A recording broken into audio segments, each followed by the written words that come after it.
Hello hello hello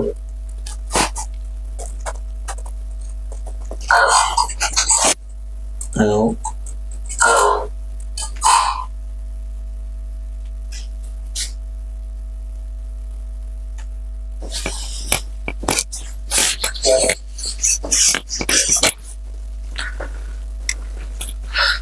welcome welcome welcome, सभी का एक बार फिर से स्वागत है। तो जैसे हम पीछे पढ़ चुके हैं बहुत से टॉपिक, और मैं आपको बार बार एक बात बोलता आ रहा हूँ, हमारी जो लाइव है कंटिन्यू लगभग इसी टाइम पे चलती रहेगी। तो आप जीसीआई प्लेटफॉर्म बादरा पे भी इस वीडियो को देख पाओगे, उस पे भी लाइव आएंगे और यहाँ पे भी आप जुड़ सकते हो। जीसीआई प्लेटफॉर्म बादरा ग्लोबल कैरियर इंस्टीट्यूट, जो कि कंपटीशन एग्जाम की तैयारी करवाता है, जैसे एसएससी, जीडी, रेलवे, पशु परीक्षा, रीट। तो जो भी विद्यार्थी हैं ग्लोबल कैरियर इंस्टीट्यूट बादरा में ऑफलाइन ज्वाइन करता है या ऑनलाइन ज्वाइन करता है, तो वो आके संपर्क कर सकता है। और हमारे पीछे के टॉपिक हो चुके थे फीमेल में अंड जनन तक, फीमेल में अंड जनन। उससे आगे का काम अब हमें स्टार्ट करना है।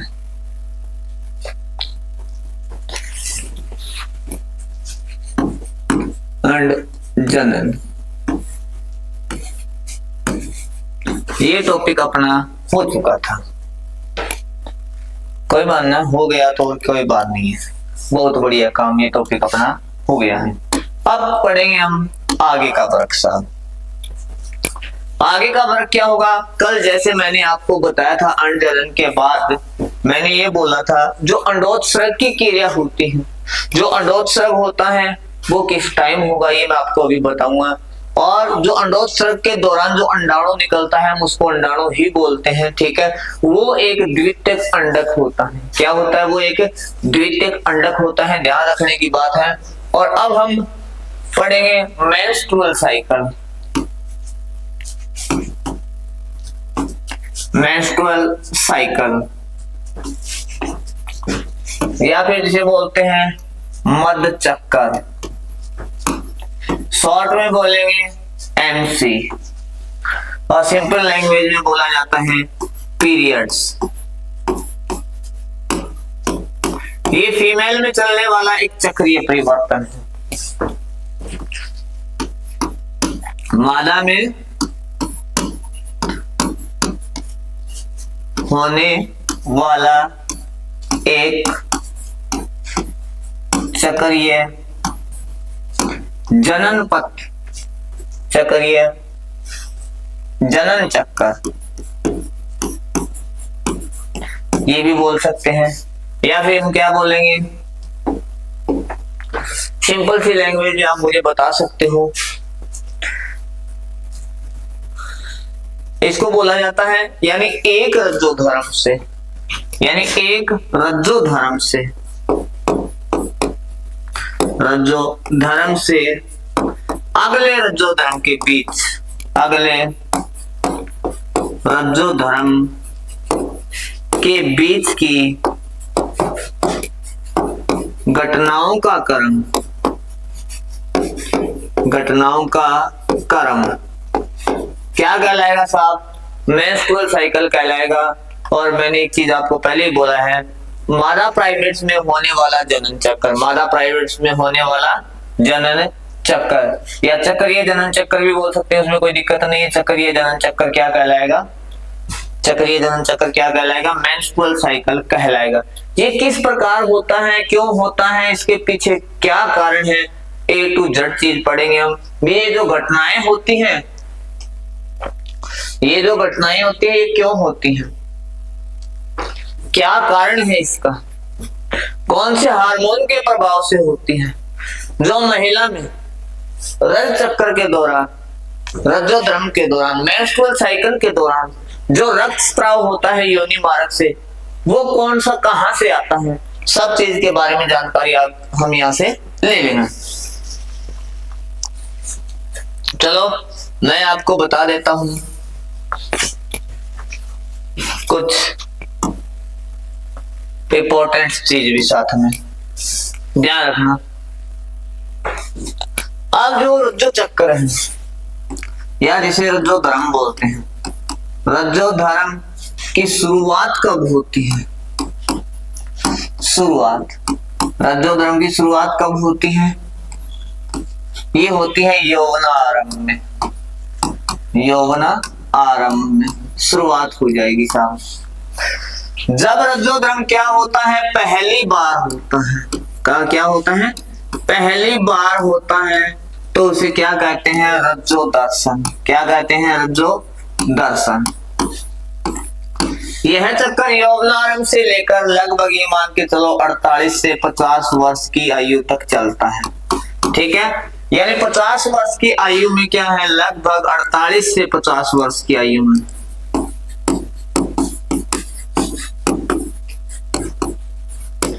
ये बंद हो जाता है, और बंद होएंगे तो उसको बोला जाता है रज्जो निवृत्ति। रज्जो निवृत्ति क्लियर। जब पहली बार होता है तो उसे बोलते हैं रज्जो दर्शन, और 48 से 50 वर्ष की आयु में लगभग क्या हो जाता है? महिलाओं में समाप्त हो जाता है, यानी बंद हो जाता है। और एनसीईआरटी की जो बुक है उसमें मिलेगा 40 से 50। एनसीईआरटी की बुक में मिलेगा 40 से 50, तो ये भी ध्यान रखना है अपने को। 40 से 50 इस उम्र में क्या हो जाता है? ये बंद हो जाता है, और बंद होने को बोला जाता है रज्जो निवृत्ति। क्या बोला जाता है? रज्जो निवृत्ति। अब जो ये आर्तव चक्कर, एक नाम और है इसका, साथ में बता देता हूं मैं आपको। आर्तव चक्कर कितने दिन का होता है? अगर आर्तव चक्कर बोले, आर्तव चक्कर 28 या 29 दिन का होता है। कितने दिन का होता है? 28 या 29 दिन का होता है। 28 या 29 दिन का होता है। अब आप बोलोगे साहब 28-29 कैसे बता रहे हो? क्या 28-29 दिन तक रक्तस्राव होता है? आपकी बात गलत है। नहीं जी, मेरी बात गलत नहीं, मैंने चक्कर के बारे में बात की है। जब पहले दिन से पीरियड आने स्टार्ट होते हैं 1 से 5 दिन तक, किसी में 3 या 5 यहाँ तक रक्तस्राव होता है साहब, रक्तस्राव होता है। उसके बाद दोबारा रक्तस्राव देखेंगे तो पहले दिन से काउंट कर लो, या तो 28 में या 29वें दिन के बाद आएगा। ठीक है, इनके बीच जो घटनाएं होती हैं उनको बोलते हैं क्या? आर्तव चक्कर। क्या बोला जाता है? आर्तव चक्कर। तो इन सभी घटनाओं को क्या बोला हमने? आर्तव चक्कर। अब आप बोल दोगे आर्तव चक्कर, हाँ जी आर्तव चक्कर बोलते हैं इसको। अब आप रक्तस्राव को यदि आर्तव चक्कर मानते हो तो वो गलत है। वो रक्तस्राव होता है, उस प्रावस्था का नाम होता है साहब आर्तव प्रावस्था बोलते हैं उसको। आर्तव प्रावस्था या मेंस्ट्रुअल स्टेज, मेंस्ट्रुअल स्टेज उसको बोला जाता है। अब हम इसके बारे में पूरा डिटेल से पढ़ेंगे। हम क्या करते हैं, जो मेंस्ट्रुअल साइकिल है उसको 4 अवस्थाओं में डिवाइड करते हैं। मेंस्ट्रुअल साइकिल कितनी अवस्थाओं में बांटेंगे हम इसको? 4 स्टेज में डिवाइड करेंगे हम इसको, 4 अवस्थाओं में, अवस्थाओं में डिवाइड करेंगे। पहले 4 अवस्थाओं के नाम पता होना चाहिए, मैं आपको बता देता हूं। पहले जो अवस्था होती है उसको बोला जाता है आर्तव प्रावस्था या रजस्त्राव प्रावस्था। पहले जो अवस्था होती है उसको बोला जाता है आर्तव प्रावस्था, आर्तव प्रावस्था या रजस्त्राव प्रावस्था। इंग्लिश में बोलते हैं मेंस्ट्रुअल स्टेज, मेंस्ट्रुअल स्टेज। याद करने का यही मेथड है। पहली अवस्था ये है। दूसरी अवस्था कौन सी होगी? चलो रक्तस्राव हो गया, उसके बाद क्या क्या क्या चीजें होती हैं वो चीजें भी हमें पढ़नी है। रक्तस्राव के बाद होगा अपना पुटिकीय प्रावस्था होती है, जिसको बोलते हैं हम पस आर्तव भी बोलते हैं, या पुटकीय प्रावस्था भी बोलते हैं। दूसरी स्टेज को पुटकीय प्रावस्था भी बोलते हैं। पुटकीय प्रावस्था को इंग्लिश में बोला जाता है फॉलिक्यूलर स्टेज। Follicular stage. मेरी आवाज क्लियर आ रही होगी? अगर आ रही है तो एक बार कमेंट में बोल दो हाँ जी आ रही है। इसके बाद की जो अवस्था होती है, एक चीज और भी बोल सकते हैं फॉलिक्यूलर स्टेज को, प्रचुरोद भवन प्रावस्था। प्रचुरोद भवन प्रावस्था ये भी बोला जाता है। क्यों पड़ा ये नाम वो मैं आपको बताऊंगा। तीसरी जो अवस्था होती है उसको बोला जाता है साहब अंडोत्सर्ग। अंडोत्सर्ग ओव्यूलेशन। और चौथी जो अवस्था होती है उसको बोलते हैं ल्यूटियल अवस्था। ल्यूटियल अवस्था या प्रावस्था, या फिर बोलेंगे क्या बोल सकते हो पश्च अंडोत्सर्ग प्रावस्था। पश्च अंडोत्सर्ग प्रावस्था।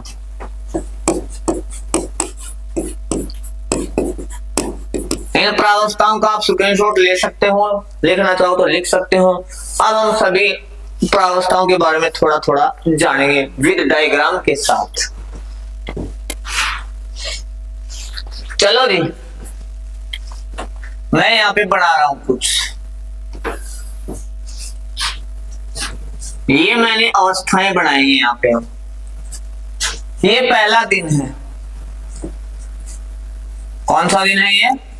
पहला दिन है। चलो साहब मैं पहला दिन बना देता हूं। पहला दिन, और यहाँ पे आ गया अपना 28वां या फिर 29वां दिन। इसके बाद नया चक्कर स्टार्ट होता है। वो कब होगा और नहीं होगा तो क्या होगा वो चीजें भी हम यहाँ पे पढ़ेंगे। मैंने बताया पहले जो प्रावस्था है उसका नाम है साहब रक्त स्त्राव प्रावस्था। रक्त स्त्राव प्रावस्था बोलते हैं उसको,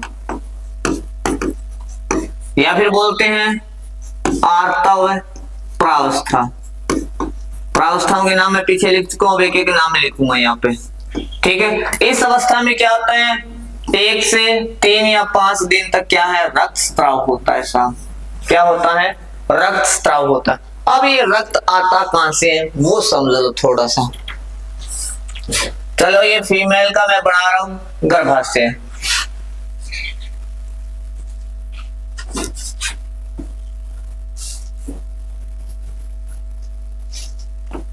मारा जनन तंत्र बना दिया मैंने साथ में, पूरा का पूरा ही कंप्लीट कर देते हैं एक बार तो।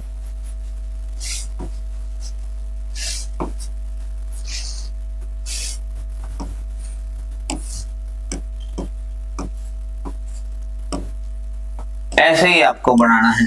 इसके नाम आप सभी जानते हो। नहीं जानते तो कोई बात ना, अब जान लेंगे। इसको बोला जाता है क्या? ओवेरी बोल सकते हैं। क्या बोलते हैं इसको? ओवेरी। ये फ्लोपियन ट्यूब है, ये गर्भाशय है। लेकिन हमें यहाँ पे पढ़ना है रक्त स्त्राव प्रावस्था। तो रक्त स्त्राव प्रावस्था में होता है क्या चीज रक्त के रूप में बाहर निकलती है वो देखते हैं। मैं आपको पहले ही बता चुका हूँ मादा जनन तंत्र में जो गर्भाशय होता है वो 3 लेयर का बना होता है। पेरीमेट्रियम,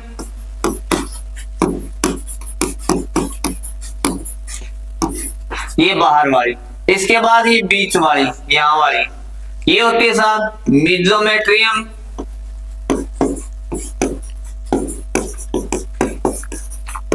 इसमें ये पेशियों से निर्मित होती है। ये मैं बता चुका हूं पहले ही, पेशियों से बनी होती है। और तीसरी होती है एंडोमेट्रियम। एंडोमेट्रियम तीसरी क्या होती है? एंडोमेट्रियम। अब जो आर्तो प्रावस्था है, रक्त प्रावस्था है, उसमें क्या होती है? चलो मैं लेयर को बना लेता हूं अलग से थोड़ा सा।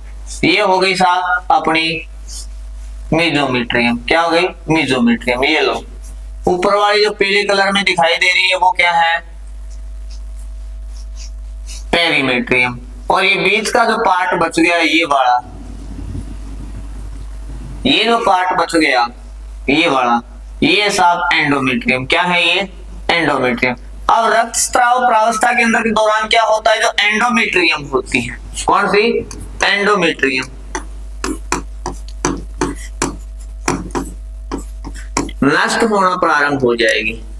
एंडोमेट्रियम नष्ट होना क्या हो जाएगी? प्रारंभ हो जाएगी। इसके साथ इसके अंदर जो रुधिर वाहिनियां होती है वो भी क्या होगी? नष्ट होगी और तरल के रूप में योनि मार्ग द्वारा बाहर निकलेगी। तरल के रूप में क्या है? योनि मार्ग द्वारा बाहर निकलेगी। ये लो साहब, तरल के रूप में योनि मार्ग द्वारा बाहर निकलेगी। तो आगे बात समझिए, बाहर क्या निकल रहा है? ये जो एंडोमेट्रियम है यही निकल रही है। अब आप बोलोगे साहब पहले रक्तस्राव में एंडोमेट्रियम निकलेगी तो उसके बाद फिर हर बार कैसे आ रही है ये? तो वो भी मैं बताऊंगा, थोड़ा सा अपना धैर्य रखें। ठीक है, ये बात समझ में आ गई। एंडोमेट्रियम बाहर निकलती है, क्यों टूटती है ये? इसके पीछे कारण मैं बताता हूँ, अभी नहीं, लास्ट स्टेज में बताएं ताकि दोबारा स्टार्ट होता है तो पता लग जाता है। कोई बात नहीं, अब आ जाओ साहब, रक्त प्रावस्था में क्या है? एंडोमेट्रियम टूट के बाहर निकलती है।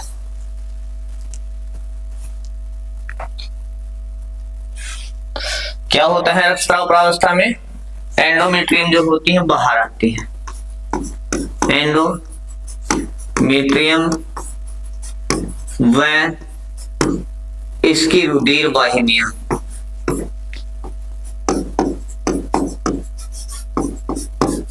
नष्ट होकर बाहर आती हैं, नष्ट होकर तरल के रूप में निकलती हैं।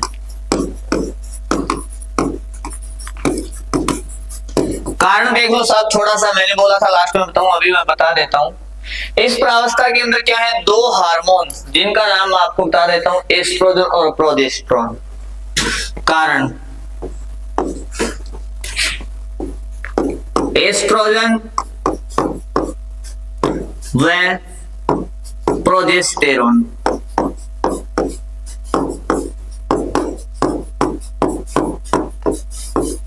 की अचानक कमी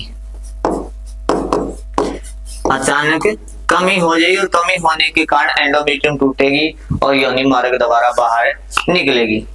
इसके बाद की जो अवस्था है उसके बारे में भी चर्चा कर लेते हैं। दूसरी प्रावस्था का मैंने नाम क्या बताया आपको, वो देखना, पश्च आर्तव पुट्टिका प्रावस्था और पुरुषोद्भवन प्रावस्था। ये नाम मैंने आपको यहाँ पे बताए हैं। ये जो अवस्था होती है छठे दिन से लेके लगभग 13वें दिन तक चलती है। कौन से दिन तक चलती है? 13वें दिन तक चलती है। ये लो साहब, मैं यहाँ पे 13 दिन बना देता हूं यहाँ तक, ये 14वां दिन है। ठीक है, 13वें दिन तक ये अवस्था चलती है। इस अवस्था के दौरान क्या होता है? जो गर्भाशय की टूटी जो एंडोमेट्रियम है उसका निर्माण प्रारंभ हो जाता है, वापस बढ़ना स्टार्ट हो जाता है। मैं यहीं से बना रहा हूँ, ये वापस बढ़ना स्टार्ट हो जाएगी। जैसे ये एंडोमेट्रियम टूट के निकली थी, ये वापस इसकी क्या हो जाएगी? रिपेयर हो जाएगी इस प्रकार से। चलो इसकी रिपेयर कर देते हैं। ये लो साहब, मैंने रिपेयर कर दी, वापस आ गई है। क्या हो गई है? वापस आ गई। और मैंने यहाँ पे ऐसे दर्शा दिया, अभी ये वापस रिपेयर होना स्टार्ट हो जाएगी। इसके पीछे कारण होता है, कारण क्या है वो देख लो थोड़ा सा, इसको नीचे खिसका रहा हूं, कारण बताता हूं मैं आपको। पीयूष ग्रंथि में अंडाशय हार्मोन, कौन से हार्मोन काम करेंगे यहाँ पे? पीयूष ग्रंथि के व अंडाशय हार्मोन। कौन से? अंडाशय हार्मोन। इनका नाम क्या होगा? LH और FSH। LH और FSH ल्यूटिनाइजिंग हार्मोन और follicle stimulating hormone. Follicle stimulating hormone का नाम से स्पष्ट है, पुट्टिका उत्तेजक हार्मोन और ल्यूटिनाइजिंग हार्मोन। इनका कार्य क्या है? ल्यूटिनाइजिंग हार्मोन जो है ये क्या करेगा? जो अंडाशय है उसको प्रेरित करेगा। अंडाशय को क्या करेगा? प्रेरित करेगा, क्योंकि इस अवस्था में साथ में क्या होता है? फॉलिकल का निर्माण प्रारंभ हो जाता है, पुट्टिका का निर्माण प्रारंभ हो जाता है। ये लो साहब, पुट्टिका का निर्माण प्रारंभ हो गया, पुट्टिका बननी स्टार्ट हो गई। अब ये LH क्या करेगा? इसको निर्देश देगा, किसको? पुट्टिका को।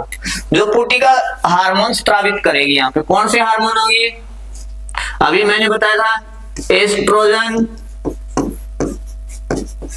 यही बताया मैंने आपको, या एंड्रोजन बोला है? एस्ट्रोजन व प्रोजेस्टेरोन। प्रोजेस्टेरोन ये हार्मोन यहाँ पे स्रावित होंगे और ये हार्मोन जो गर्भाशय अंतस्त्र है एंडोमेट्रियम, इसको बनाए रखने के लिए क्या है, आवश्यक है। और एक चीज और बता दूं, ये जो दोनों हार्मोन हैं इनको बोला जाता है gonadotropin hormone. Gonadotropin hormone, gonadotropin hormone इनको बोला जाता है। बात क्लियर हो गई होगी मेरे हिसाब से यहाँ तक। अगर क्लियर नहीं हुई तो कोई कमेंट में मुझे बता सकता है। इनकी जो LH और FSH है इनकी मात्रा बढ़ने लग जाएगी और साथ में जो पुटक है इनका भी परिवर्तन इस अवस्था में होगा। तो यहाँ पे लिख दो इसके नीचे क्या, देखो साहब इस अवस्था को मैं अलग पेन से दर्शा देता हूं, इसको ले लेते हैं। LH व FSH बढ़ेगा और इनकी भी मात्रा बढ़ना स्टार्ट हो जाएगी, इनकी भी मात्रा बढ़ना स्टार्ट हो जाएगी। चलो मैं यहाँ पे LH FSH की एक रो बना देता हूं। चलो एक LH की आ गई और एक FSH की आ गई साहब, ये आ गई। मैं इसको आगे पीछे कर रहा हूँ, थोड़ा सा ऊपर लेके जा रहा हूँ फिर नीचे लेके आ रहा हूँ। अब मैं इसको भी ऊपर लेके जाऊंगा फिर नीचे लेके आऊंगा। एक LH और एक FSH है। अब क्या होता है, ये फॉलिकल जो है वृद्धि करेगा, साथ में वृद्धि कर गया, इसमें जो अंडाणु है उनका निर्माण हो जाएगा और 14वें दिन आकर 14वीं जो तीसरी अवस्था के बारे में चर्चा चल गया। 14वीं तीसरी अवस्था कौन सी थी, अंडोत्सर्ग थी। अंडोत्सर्ग, अंडोत्सर्ग। आगे ध्यान में 14वें दिन क्या होता है, अंडाणु बाहर निकलता है, अंडाणु उत्सर्ग होता है। क्या होता है, उत्सर्ग होता है। कारण क्योंकि इस समय LH और FSH की मात्रा अचानक बढ़ जाती है।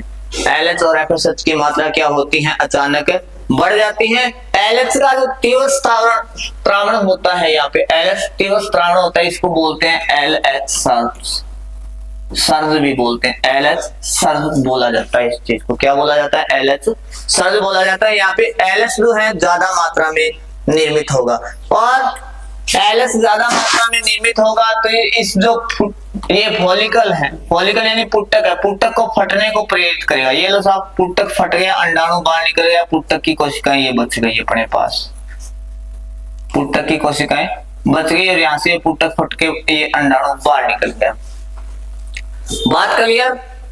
इसको फटने को प्रेरित कौन कर रहा है, LH कर रहा है। अंडाणु के उत्सर्ग को भी प्रेरित कौन कर रहा है, LH कर रहा है। इस अवस्था में क्या होता है, जब अंडाणु उत्सर्ग होता है, जो स्त्री होती है ना, स्त्री, उनके शरीर का तापमान बढ़ जाता है, शरीर का तापमान बढ़ जाता है, थोड़ा सा बढ़ेगा, ये भी ध्यान रखना, शरीर का तापमान बढ़ जाता है। अब इसी के साथ हम अगली अवस्था पढ़ते हैं, ल्यूटियल प्रावस्था। जो ये फेज बच गई साहब, यहां से लेके यहां तक की, इसको बोला जाता है ल्यूटियल प्रावस्था, ल्यूटियल प्रावस्था। अंडोत्सर्ग तो हो गया। ल्यूटियल प्रावस्था में क्या, जो ग्राफियन पुटक बचे, अंडाणु को छोड़ो एक बार, जो ग्राफियन पुटक बचे हैं ये क्या करेंगे, कार्प्स ल्यूटियम का निर्माण करेंगे। किसका निर्माण करेंगे, जुड़ के एक अंतःस्रावी ग्रंथि का निर्माण करेंगे, जिसको बोलता है कार्प्स ल्यूटियम। क्या बोला जाता है, कार्प्स ल्यूटियम। और कार्प्स ल्यूटियम क्या करती है, ये कार्प्स ल्यूटियम का जो वर्क है मैं यहाँ पे लिख देता हूँ, ल्यूटियल प्रावस्था इसके नीचे ही। आप पीछे से देखना साहब, LH ने क्या बोला, ग्राफियन पुटक की जो कोशिकाएं हैं उसको प्रोजेस्टेरोन एस्ट्रोजन हार्मोन स्रावित करने को बोला। तो यहाँ पे वही कोशिकाएं हैं जो कार्प्स ल्यूटियम बनी है। ये कोशिकाएं क्या करेगी, ल्यूटियल प्रावस्था की जो कोशिकाएं हैं या ल्यूटियल प्रावस्था जो कार्प्स ल्यूटियम ग्रंथि बनी है, ये एस्ट्रोजन व प्रोजेस्टेरोन का स्त्राव करेगी, प्रोजेस्टेरोन का स्त्राव करेगी। अब इस हार्मोन का क्या वर्क है साहब? इस हार्मोन का वर्क है ये गर्भाशय के अंतःस्त्र को बनाए रखते हैं। ये हार्मोन क्या करते हैं? गर्भाशय के अंतःस्त्र को बनाए रखते हैं।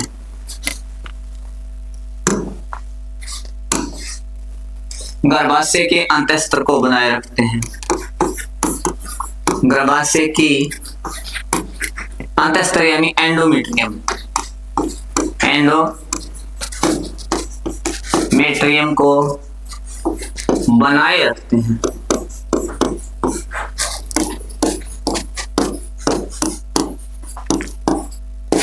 बात क्लियर हो गई होगी। यानी यहाँ पे गर्भाशय का अंतःस्त्र बना रहेगा। क्यों बना रहेगा?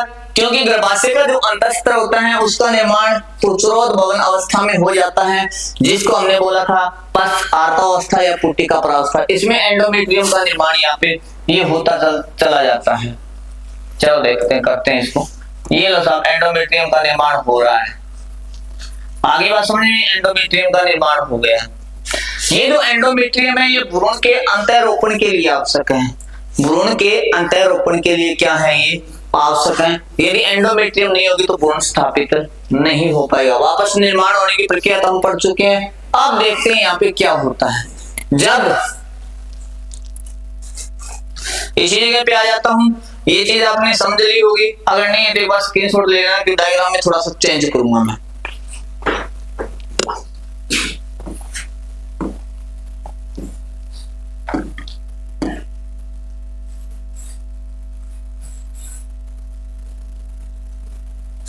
ये लो साहब,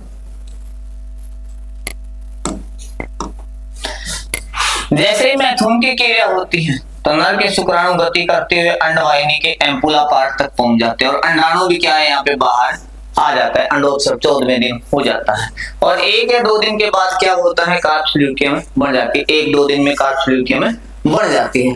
अब यदि यहाँ पे क्या होगा? निषेचन होगा। निषेचन हो गया तो कार्पस्यूल्यम बनी रहेगी। अगर निषेचन नहीं हुआ तो कार्पस्यूल्यम नष्ट होना प्रारंभ हो जाएगी। ठीक है, तो यही बात है साहब। वो वेट करती है, किसका? कारण बताऊं, कब तक बनी रहेगी? ये वो वेट करेगी नवोत्सर्ग के बाद लगभग 10-12 दिन का वेट करेगी। ठीक है, 14 दिन तक वेट कर लेती है। कारण तो वो वेट करती है, भी निषेचन हुआ है, भ्रूण आएगा, गर्भाशय में अंतर स्थापित होगा, मेरे को आके चिपकेगा।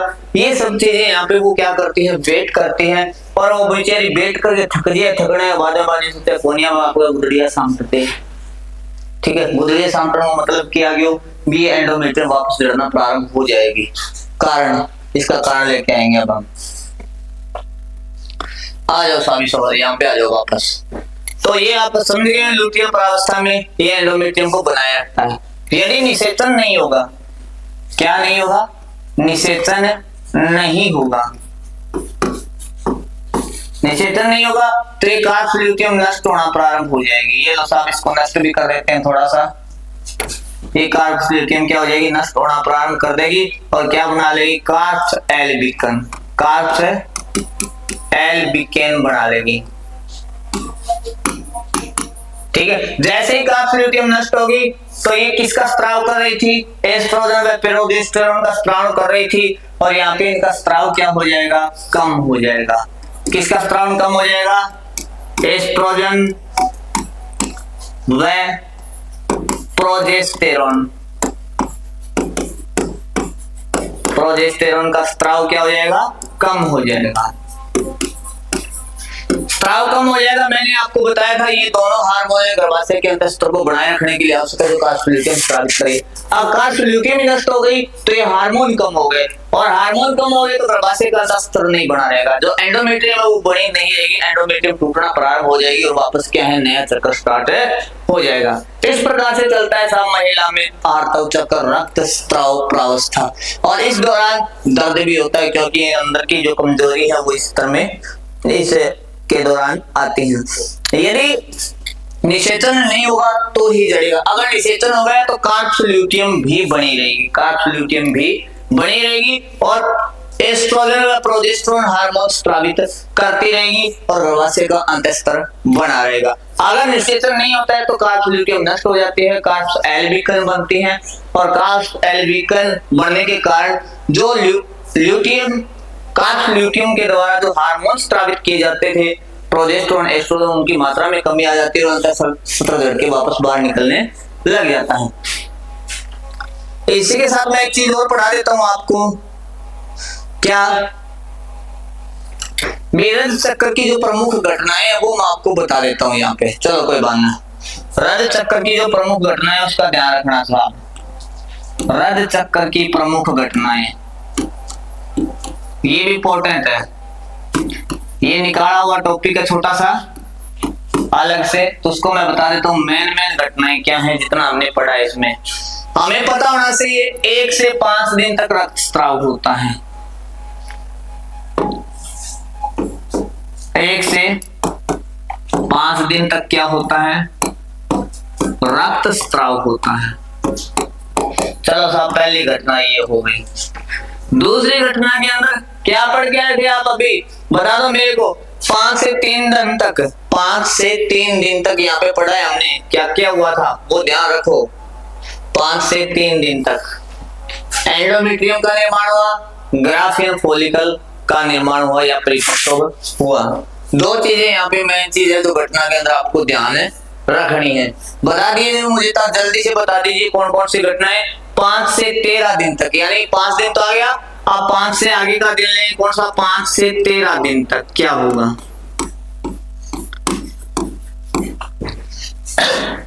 परिपक्व ग्राफियन पुटक बनेगा,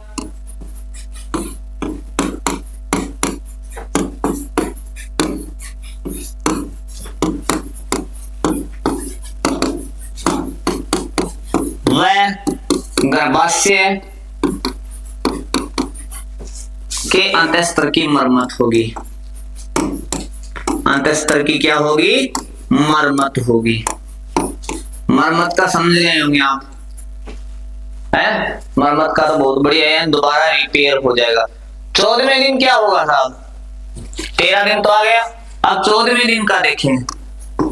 14वें दिन अभी पढ़ के आए हम, अंडोत्सर्ग होगा। क्या होगा? अंडोत्सर्ग होगा। मेन चीजें लिख रहा हूं जो आपको परीक्षा दृष्टि से भी इंपॉर्टेंट होती है, इन्हीं के बेस पे हम पूरा टॉपिक करते हैं एग्जाम में 12वीं क्लास में। और आप भी ध्यान रखो, कभी भी कुछ भी पूछा जा सकता है। चलो 14वां दिन हो गया, अब इसके बाद मैं ले लेता हूँ 15वां या 16वां दिन। मैंने बोला था 15वां व 16वां दिन 1 या 2 दिन में क्या होता है साहब? ये बता सकते हो आप मुझे? इन दिनों में होता है साहब ल्यूटियम, कार्ब्स ल्यूटियम का निर्माण होगा। ये मैंने बताया था 1-2 दिन में, कार्ब्स ल्यूटियम का निर्माण।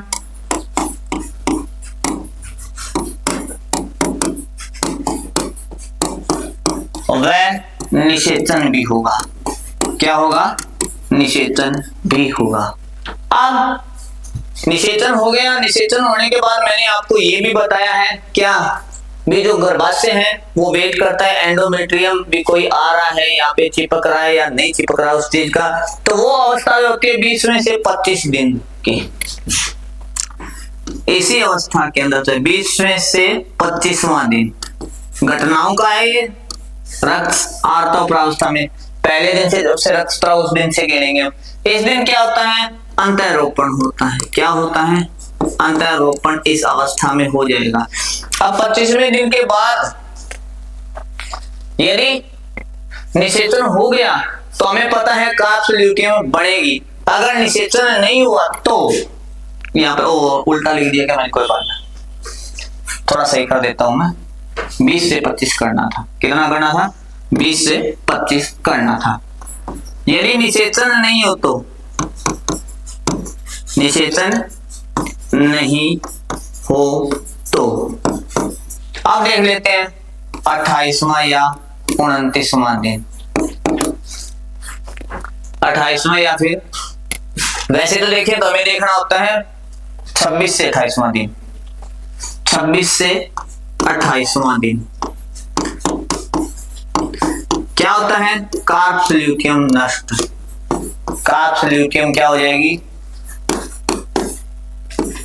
नष्ट हो जाएगी, कार्बोक्सिलिक नष्ट हो जाएगी। और इसके आगे की बात आप समझते ही हो, नया आर्तव चक्कर प्रारंभ हो जाएगा। आगे नया आर्तव चक्कर प्रारंभ हो जाएगा। स्क्रीनशॉट ले लीजिएगा, बहुत ही शॉर्ट में मैंने यहाँ पे लिख दिया है। इसके बाद हम क्या करते हैं, निषेचन करवाएंगे शाम, फिर कल अपना ये चैप्टर कंप्लीट भी हो जाएगा। अगर आज हम निषेचन पढ़ लेते हैं तो कल अपना चैप्टर कंप्लीट हो जाएगा। कितने मिनट हो गए क्लास के, आगे भी वेट तो कर रहे होंगे शायद, एक बार देख लेता हूं मैं।